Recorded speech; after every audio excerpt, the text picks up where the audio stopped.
Saya mau komentari survei pertama, Bang. Kalau kita membaca Undang-Undang Pemilu dan Undang-Undang Pilkada, publik harus tahu, survei itu bagian dari partisipasi politik rakyat. Jadi siapapun nanti yang punya keinginan untuk merilis survei secara terbuka, seperti yang dilakukan oleh kawan-kawan kita gitu, Mas Umam, kemudian teman-teman di di Populi, termasuk kita, itu kalau sudah memasuki masa kampanye, dia harus melakukan pendaftaran ke KPU. Yang didaftarkan ke KPU itu banyak hal, soal metodologi, hal-hal yang sifatnya administratif, ada NPWP, apakah ini terdaftar di Kemenkumham, termasuk soal metodologi, dan di situ ada audit keuangan yang Sumber dana. iya, sumber dana yang mesti dilampirkan oleh lembaga survei dan dilaporkan kepada KPU. Jadi ini bagian dari partisipasi politik masyarakat, itu satu. Yang kedua, kalau ada masyarakat yang merasa dirugikan, tidak diuntungkan oleh salah satu survei tertentu, kalau kita mengacu pada hal ini secara prosedural, laporkan ke KPU bahwa itu misalnya sebagai upaya untuk bandwagon effect, untuk memutilasi ya, ataupun untuk memanipulasi persepsi publik, mengarahkan kepada salah satu calon dan seterusnya. Laporkan ke KPU, nanti KPU itu akan mengkonfirmasi lembaga survei mana yang dianggap miring-miring, bekerja untuk paslon, plus mereka head to head dengan pelapor, Bang.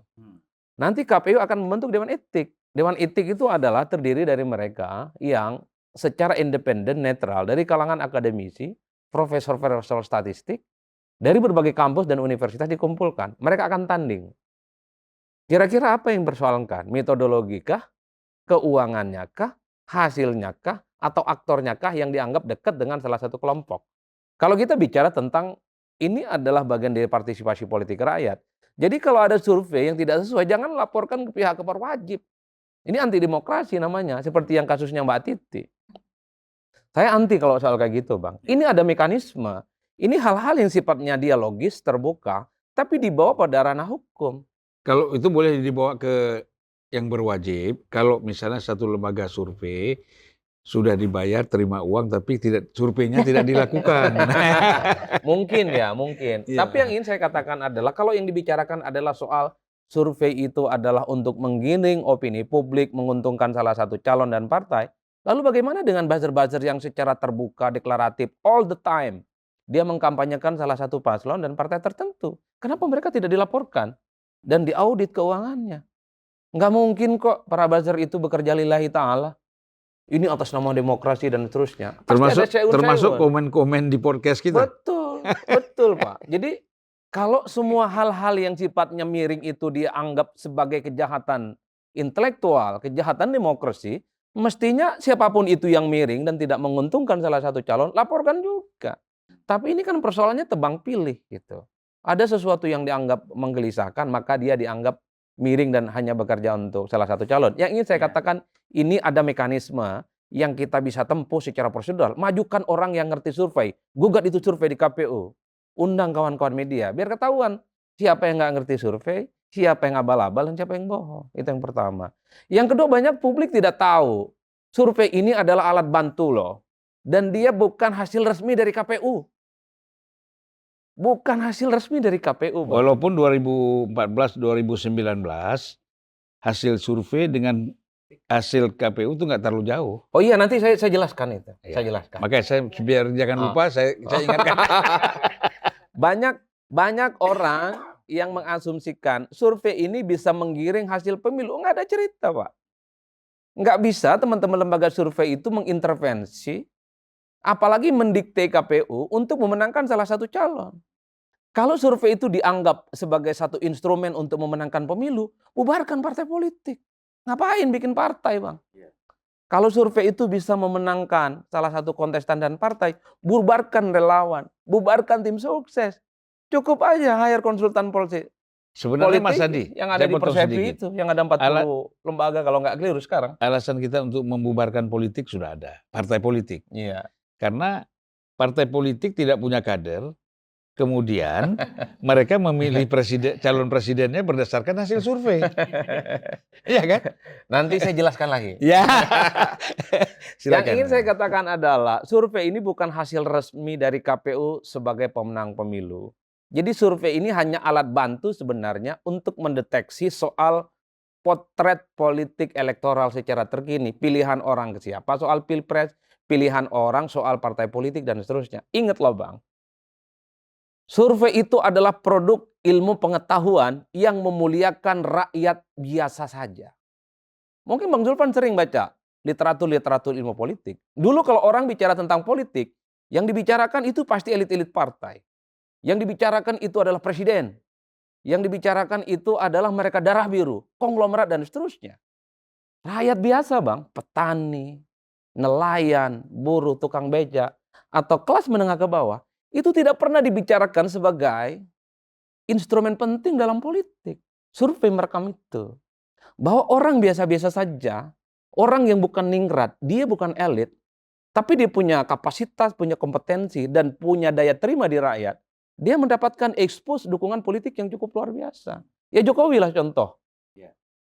Yang ingin saya katakan adalah, ini yang saya sebut sebagai alat bantu untuk memotret bagaimana kira-kira siapa calon yang dianggap kuat dan punya penetrasi. Apakah survei ini dipakai oleh atau tidak, itu urusan lain Bang. Ya. Karena kalau kita mau jujur sebenarnya, yang maju Pilpres di 2024 adalah mereka yang, kalau tidak salah menurut saya, adalah mereka yang memang langganan di survei kok sejak awal. Prabowo Subianto, elektabilitasnya menjulang sejak awal. Ganjar Pranowo dan Anies, ini aja yang muncul.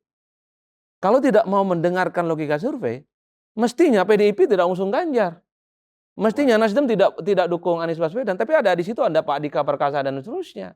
Ataupun Pak Prabowo misalnya bisa usung yang lain tuh Gerindra. Ini yang kemudian harus dibaca. Pada level cawapres, ada yang nggak dipakai logika survei. Siapa yang tidak kenal Erick Thohir yang saya selalu sebut elektabilitas dan popularitasnya sampai sidratul muntaha tanah. Nggak dipakai sama elit. Tapi menggunakan instrumen lain. Ada Mas Gibran di situ yang dinilai mampu merekatkan partai-partai pendukungnya Pak Prabowo Subianto. Iya kan? Kemudian di situ ada Pak Mahfud. Kalau mau jujur, Pak Mahfud kan Rendah sekali. dibandingkan dengan Erick misalnya, dibandingkan dengan Sandiaga Uno dan seterusnya, relatif lebih unggul mereka di survei. Enggak dipakai juga. Siapa lagi? Muhaimin apa lagi? Di survei memang laya mutu walayah ya dulu. Selain kekuatan politiknya adalah sebagai ketua umum partai. Jadi itu yang saya sebutkan, tidak semua hal yang terkait dengan survei itu dipakai oleh elit. Itu yang saya sebut sebagai bagian dari ilmu pengetahuan. Kalau nggak ada survei Bang, orang-orang seperti rakyat biasa itu tidak akan pernah diperhitungkan secara prinsip dalam kontestasi demokrasi elektoral. Cuman kan problemnya, apakah produk survei ini mau dipakai oleh elit atau tidak? Ya terserah elit. Cuman setahu saya, semua partai politik, semua kontestan capres dan cawapres, itu punya konsultan lembaga survei kok Bang. Cuman ada yang dipublikasikan, ada yang tidak. Dan seringkali lembaga survei itu kalau tidak menguntungkan pasti ditolak. Kalau menguntungkan pasti diamplifikasi. Saya tahu kok dulu pendukungnya Pak Prabowo 2019-2014 selalu mengkritik survei-survei yang selalu memenangkan Jokowi. Tapi belakangan menuju 2024 karena angin besarnya mendukung Prabowo, di situ diamplifikasi sedemikian rupa. Dan pihak yang selama ini percaya pada survei seakan-akan anti terhadap survei. Itulah yang saya sebutkan. Kita harus memahami logika survei itu. Ya ini sebagai bagian dari dinamika politik biasa-biasa saja. Dan semua partai, semua calon bagi saya sudah menggunakan logika survei. Jadi di situ Bang. Nah terkait dengan persepsi. Kebetulan kita di parameter politik Indonesia, teman-teman di Populi termasuk Mas Bro Al Mukarrom, Profesor Umam ini, Indo Strategi, itu juga di persepsi Bang. Kemarin kalau tidak salah 3 minggu yang lalu, persepsi itu mengumpulkan 4 lembaga survei yang dinilai surveinya dalam waktu yang bersamaan tapi hasilnya beda. Dikumpulin Bang. Ditanya apa metodologinya, ditanya tentang samplingnya dan seterusnya dan seterusnya. Kalau mau jujur, di situ bahasa-bahasa kasar ya, itu muncul. Jangan sampai lah dalam tanda kutip gitu ya, miring-miring menggadaikan idealisme untuk kepentingan politik tertentu. Statement-statement itu terbuka di kalangan kita. Artinya apa? Ada mekanisme intelektual, demokratis yang bisa kita lakukan. Cuman kan problemnya banyak orang yang anti survei itu, dia nggak ngerti survei dan tidak mau berdebat secara terbuka. Saya berharap besok-besok kalau ada yang anti terhadap survei apapun hasilnya, ada debat tuh. Populi, survei minum miring-miring. Besok ajak kau debat secara terbuka di podcastnya Bang Zulfan. Menarik Bang. Jangan-jangan yang mengkritik itu dia tidak tahu apa itu survei. Itu yang rumit. Kalau ada pertandingan antara orang yang paham survei, ini yang mestinya kita paham. Banyak orang yang saya kira menfitnah dalam konteks itu, dalam tanda kutip ya, lembaga survei karena tidak tahu. Nah tapi memang harus kita akui, unfortunately, kawan-kawan lembaga survei itu punya PR besar yang sampai saat ini tidak tuntas. yaitu menjadikan survei itu sebagai bahan edukasi buat rakyat. Karena seringkali yang dilihat dari hasil survei itu bukan soal hasilnya, tapi ini afiliasi para elit-elit lembaga survei terhadap calon dan kontestan tertentu itu, Bang. Jadi apapun hasilnya tutup mata semuanya. Jadi itu, misalnya Mas Bro kita yang di Populi, Mas Imam dekat siapa, dekat dengan siapa, udah kelihatan nih ke siapa miring-miringnya, kira-kira begitu, Bang. Jadi hasilnya sekalipun itu sesuai dengan kaidah ilmiah, itu objektif, itu proporsional, masuk akal, itu ditolak. Karena faktor kedekatan Karena tadi. pada kedekatan, karena ada asumsi, keyakinan di masyarakat umum, bahwa survei itu bisa dipesan dan diarahkan. Tidak sederhana itu menurut saya. Orang-orang seperti Mas Umam, kawan-kawan kita nih di Populi Center, tidak mungkin mereka itu akan menggadaikan kredibilitas mereka itu untuk sesuatu yang sifatnya jangka pendek, Bang. Kan sederhananya, kalau apapun itu bisa dipesan untuk miring-miring kepentingan jangka pendek, ini nggak laku, Bang, orang-orang, Bang. Emang orang mau dibodoh-bodohin, Bang? Cuman kan problemnya, pemilu selesai 2024, banyak lagi klien-klien datang. Karena meyakini bahwa kerjaan kita sebagai lembaga survei konsultan itu rasional buat mereka. Artinya apa? Kan tidak mungkin calon dan partai itu misalnya nih minta bantuan orang yang kerjanya ngebohongin, ngibul. Kan begitu jalan ceritanya.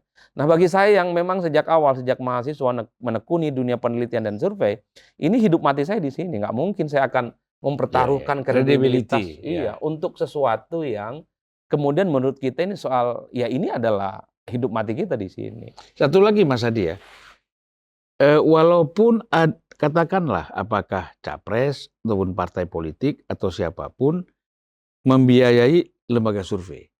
Dalam keyakinan saya, tujuannya adalah bukan bagaimana untuk menaikkan persentase sebagai dianggap sebagai order kan gitu. Tapi saya kan lebih pandangan saya nih, saya juga nggak ngerti nih soal survei. Tapi dalam pandangan saya melihat orang membiayai lembaga survei itu ada dalam konteks dia mau tahu positioning dia tuh di mana sekarang kan gitu. Supaya dia tahu, oh saya jangan sur sendiri merasa dengar kiri kanan 40 nih. Coba disurvei, ternyata 23 kan gitu. Apa benar nih pandangan seperti ini? Kan di awal saya bilang, survei itu hanyalah alat bantu untuk memotret bagaimana kekuatan politik Pak calon dan partai, Bang. Ada calon yang digadang maju oleh partainya, sudah dapat perahu. Tapi dia tidak confident apakah majunya nomor 1 atau nomor 2. Atau jangan-jangan memang dia tidak meyakinkan untuk maju nomor 1 dan nomor 2. Nggak mundur sekalian. Karena tidak mungkin calon itu spending begitu banyak logistik, tapi dia kalah. Nah, seringkali survei itu dipakai untuk kepentingan apakah dia akan terus maju, baik sebagai nomor 1 atau nomor 2, atau tidak maju sekalian. Itulah yang saya sebutkan, kalau memang survei ini bisa mengintervensi dan mendikte segala-galanya, udahlah bubarkan relawan, bubarkan tim sukses, bubarkan partai. Cukuplah ajak kawan-kawan kita di Indo Strategik, kemudian di Populi, menang, merem. Ya nggak, Bang? Pemilu di kampus UNAS saja. Iya. Tapi saya mau tambahin soal anggaplah begitu. Ini secara akademik, tapi memang tidak bisa kita nafiri. Banyak orang yang ngaku-ngaku survei tapi nggak survei.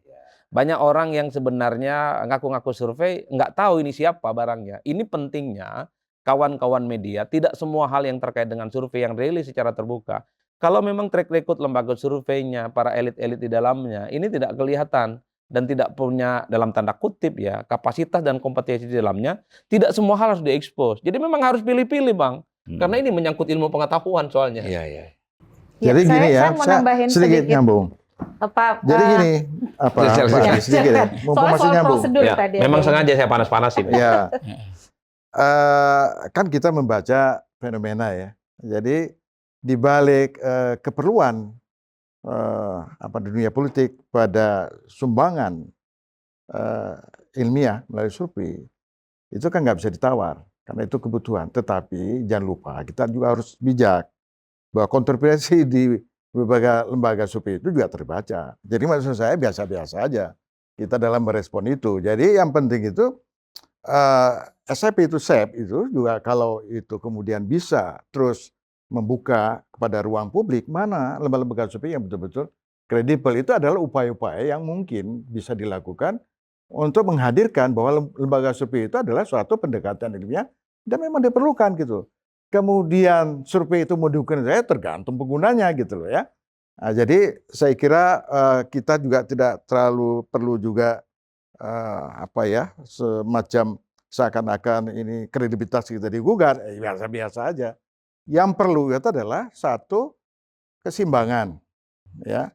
Jadi kalau ada lembaga survei diduga, itu dibuka aja ruang klarifikasi juga pada pengujian kredibilitas lembaga survei. Nah itu barangkali yang perlu didorong gitu. Tapi kalau ada kontroversi itu juga harus diterima bagian dari dinamika politik kan. Nah, itu saya kira itu. Silakan Mbak Titi. Ya, ini menambahkan karena pas soal hukum pemilunya ya. Tadi soal akreditasi itu betul. Untuk 2024 pembukaan akreditasi dilakukan KPU sampai 15 Januari. Karena betul. Diatur paling lambat 30 hari sebelum hari H. Nah, kalau ada keberatan, memang prosedurnya juga diatur. Keberatan itu via Bawaslu. Bawaslu akan menyerahkan itu kepada asosiasi.